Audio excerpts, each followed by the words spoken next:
Magandang araw mga kaibigan. Magkapet pandasal muna po tayo. Ito po si Father Nono. Mga kaibigan, showing pa po ang isang pelikula na ngayon ay kinagigiliwan ng maraming mga Pinoy, In My Life. Tungkol po sa relasyon ng mother and son o nanay at anak ang pelikula at ginanapan po ng veteranong aktres na si Vilma Santos ang papel na ina. Ihanda nyo lang po ang inyong mga panyo.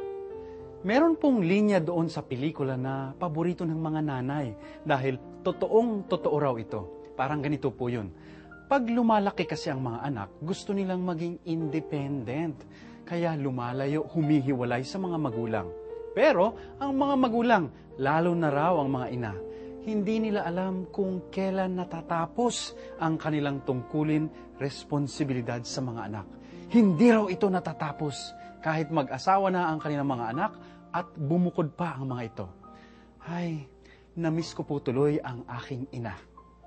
At naaalala ko rin po ang mahal na Birheng Maria ngayong month of the Rosary. Sabi po kasi ng Santo Papa, dedicated daw sa atin si Maria dahil nung nakabayubay si Jesus sa krus, pinapangako niya ang kanyang ina, si Maria, alagaan mo ang iyong mga anak. Mula noon, naging nanay na ng buong simbahan si Maria. At tulad ng ating mga ina, hindi rin nagtatapos ang kanyang tungkulin sa atin. Lagi-lagi niya tayong sinusubaybayan, laging inaalala, laging minamahal. Amen.